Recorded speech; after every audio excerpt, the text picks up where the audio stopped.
hacían cursos de paternidad. Y me acuerdo que le iba espectacular. Y dije, oye, ¿cómo está este rollo de hacer cursos? Porque pues yo como que conozco a mucha gente, ya llevo 1 año, 50 y tantas entrevistas, he aprendido algunas cosas que creo que podrían funcionar en un estilo de curso. Me dijo, ay, mira, pues yo te ayudo, así, así, así. Vamos a lanzar un cursito que eran 4 Zooms, un Zoom a la semana por 4 semanas. Y lo vamos a lanzar a principios de marzo de 2020. O sea, fue creo que el 5 de marzo. Sí.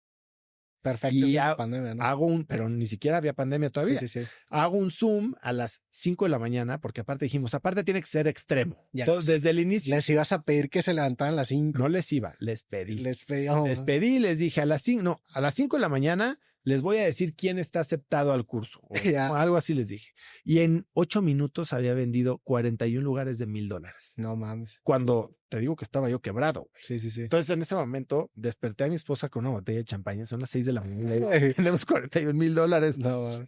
Somos millonarios. Y en ese momento, como que se hace ese curso, cae la pandemia, lanzo otro durante pandemia, y ese es el inicio de Cracks Educación como una empresa de educación, que es hoy, digamos que la que engloba todo lo que hago en términos educativos. El Crack Summit que viene 27 y 28 de mayo. El año pasado hicimos uno de wellness en diciembre. Todos los octubres hacemos uno de 3 días que se llama Business Masters Live. Ahora estamos por lanzar algo que se llama Cracks Business School, que es una serie de programas ya y una suscripción para emprendedores. Cracks Mastermind, que es una comunidad de 100 empresarios que se reúnen periódicamente para viajar, para aprender, para crecer juntos. Escribí los 2 libros. El primero lo escribí en 2021, el segundo lo publiqué en 2024 y así ha ido creciendo. Tu modelo de negocios nunca fue monetización. Nunca. Eso es algo bien interesante de tu proyecto, que desde el día, pues no desde el día 1, pero desde un inicio muy temprano, empezaste a encontrar otras maneras de monetizar tu proyecto. Hasta la fecha tienes ya muy sistematizado incluso los patrocinadores, todo claro. Eso, ¿no? Es algo que... Sí, es lo que te decía. Nosotros tenemos un tipo de patrocinio, o sea, un paquete, es un paquete anual que te incluye, y a todos mis patrocinadores les incluye lo mismo, se paga a todos de la misma manera, no hay que si yo un poquito más y un poquito menos y dame más y menos, todo igual. ¿Para qué? Para, otra vez, yo no tengo un equipo comercial, yo no tengo un equipo de cobranzas enorme.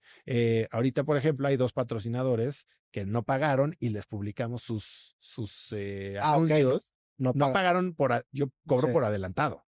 Sí, para no tener que estar correteando a la gente. Y no pagaron y me volteé con la persona que lleve eso y le dije, ya ves, ahora pues vas a tenerlos que corretear. Sí. Si no les has publicado y les dices, si no pagas, no te publico, pues el incentivo es de ellos. Pero claro, ya les publicaste, ¿por qué te van a pagar? Ojalá y nos paguen. Sí. O sea, ya ha habido gente que me ha dejado colgada.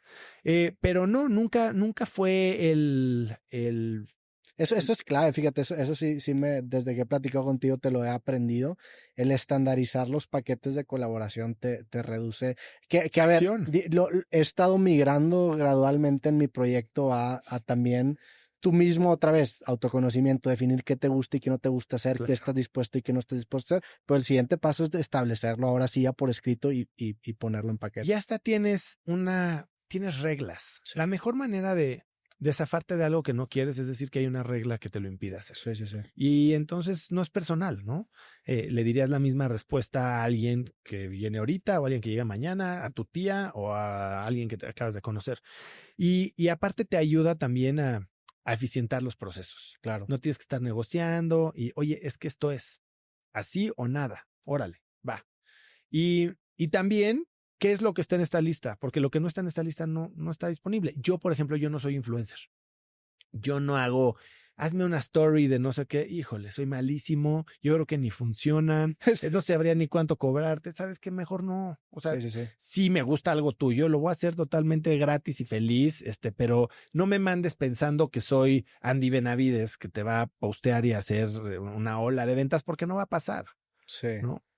También es muy importante, creo yo, el tú al estar tan diversificado en los distintos proyectos que viven en este ecosistema y las demás empresas que tienes, pues tampoco es como que dependes de ese ingreso, ¿no? Obviamente es preferible y claro que lo buscas, pero eso también te pone en una posición de seguridad y de confianza de exigir qué quieres y qué no quieres hacer.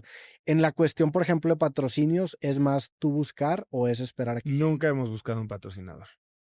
Tenemos, afortunadamente, totalmente lleno, casi hasta final del año, y cuando llega alguien que nos gustaría tener, pues le decimos cuándo podría entrar, y casi que ya está pre-buqueado para cuando se va a abrir un espacio.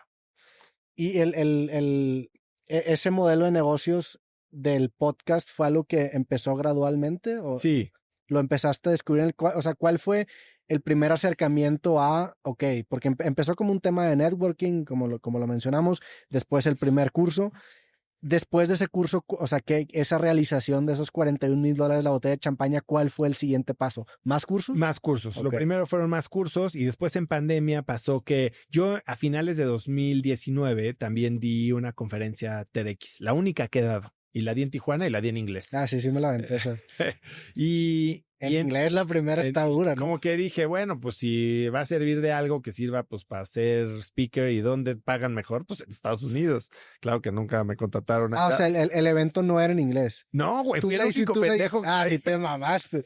No, yo dije, a ver. Yo sí, Tijuana, dije, ¿por qué está en inglés? Digo, o sea, no, el único que le hizo en inglés, dije, a ver, me voy a Chiapas a hacerle en inglés, igual me va a ver más ridículo. Estás en frontera, estás en la frontera. Pero bueno, sí, así lo hice. Y la preparé toda en inglés y demás, y creo que salió bastante bien. Hasta la pusieron en el main page de TED. De TED. Sí. ¿Y la carrera de speaker o conferencista fue algo que buscaste o fue una consecuencia de cracks? Mira, no te puedo decir que no la busqué, porque sí tenía un atractivo. O sea, hice el TED, tomé este curso y como que empecé a ver cómo me podía mover, pero después poco a poco empezó a generarse y sobre todo de forma virtual. En la pandemia empecé a dar algunos Zooms y dije, esto está padrísimo. Nunca me imaginé que iba a ser pues una parte tan importante de mi tiempo. Sí. Y me estabas platicando ayer, ¿diste cuántas conferencias? Ayer en un día di 3. Diste 3 y estabas en Los Cabos. Estaba en Los Cabos. Estar aquí a la altura de Ciudad de México. Te ves fresco para la putiza que no dormí nada y llegué el sábado de España y ahí sí estuvo durísima también la fiesta. Llegaste el sábado de España, ¿no? Sí. Gracias, que te tomas. Sí. Pero la verdad es que sí, el año pasado di como 70 conferencias y la gran mayoría involucran viaje, que eso es algo que por un lado es un muy buen negocio, claro, con márgenes prácticamente infinitos, pero por otro lado estás pagando con tu tiempo. Claro. Y sí estoy reconsiderando cómo rebalanceas, ¿no? Y yo, por ejemplo, soy muy amigo muy amigo, pero estudiaron conmigo, supongo que conoces a Nir Eyal. No. Nir Eyal es no sé de dónde es Nir, pero se llama Nir. Nir, N-I-R, okay. No es mexicano. Él hoy vive en Singapur, pero tiene 2 libros, uno que se llama Hooked, okay. Buenísimo, de cómo crear productos que enganchan. Sí, ese libro sí lo conozco. Pues es el autor. Ya. Y después tiene otro que es como creó el villano y después está creando el héroe, ¿no? Que se llama Indistractable, ¿no? Cómo combatir estos productos que quieren robarte tu atención. Y platicando con Nir, que estudió conmigo, te digo que en Stanford, me dijo, yo doy una conferencia al mes. ¿Y por qué? Porque pues, yo vivo en Singapur y me implica viajar a Estados Unidos y es darle la vuelta al mundo. Y entonces le di autoridad total a mi esposa para ponerle el precio a mis conferencias al grado de que solo nos contraten una al mes. Sí. Esa es la única perilla que puedes mover. Entre más cuestas, menos te contratan. Y él me dice que cobraba ya $60,000 por conferencia. Sí. Y entonces dice, con esa doy una al mes y estoy a toda madre. Yo también estaría muy contento con una al mes de esas. Sí, en mi etapa de migrar también, de vivir 100% de conferencias, allá pasar primero de los libros y después a monetización y demás fuentes de ingreso, pues esa es la perilla que tienes que mover, güey. Si no mueves ese precio, pues van a seguir llegando. Claro, y al rato... Fíjate que me fui a un curso a finales de 2023. También porque el costo de tu tiempo pues cambia. Y eso lo tienes que tener muy presente. Me fui a un curso de speakers a finales de 2023, 3 días en Phoenix. Y una de las cosas que me llevé, te dicen, si tú cobras menos de $15,000 por hora, no te van a contratar porque te ves chafa en Estados Unidos. Está cañón. Porque si llegas baratito, la verdad es que la gente... Estados Unidos, y en Latinoamérica también. O sea, a ver, debe haber un precio en México, pero no $15,000. Correcto, sí. Correcto, pero a lo que voy es, y no solo en speakers, en cualquier cosa. Sí. Me acuerdo, tengo un amigo que un día, es una historia más, ni la voy a contar. No, porque me van a... No, pero a ver, entiendo lo que hay ciertas cosas que uno no entiende. Te guías por precio. Del sistema que... Te guías por precio. Si está barato es chafa y si está caro debe de ser bueno, cuando la realidad no es así, pero es un proxy muy claro y obvio para la calidad. Claro. Entonces, cuando hay ciertos piques que por baratos no los contratan. Sí, qué interesante. Al final de tu año, ¿cómo es tu análisis, güey? O sea, ¿qué es lo que buscas? Digo, aparte de ingresos, me imagino que distribución de tu tiempo, ¿qué son las métricas que al final del año tú consideras? Depende cuál haya sido mi objetivo de ese año. Mi primer libro se llama Haz lo que importa. Explico una como metodología que me ayudó a mí en este proceso de autoconocimiento y transformación y diseño de vida, ¿no? En verdaderamente de forma intencional decidir qué quería yo que pasara en mi vida y entonces trabajar a que eso sucediera. Y es un proceso que implica definir cuáles son tus áreas de tu vida que tienes y cómo te sientes. Son 7 áreas que yo presento en el libro.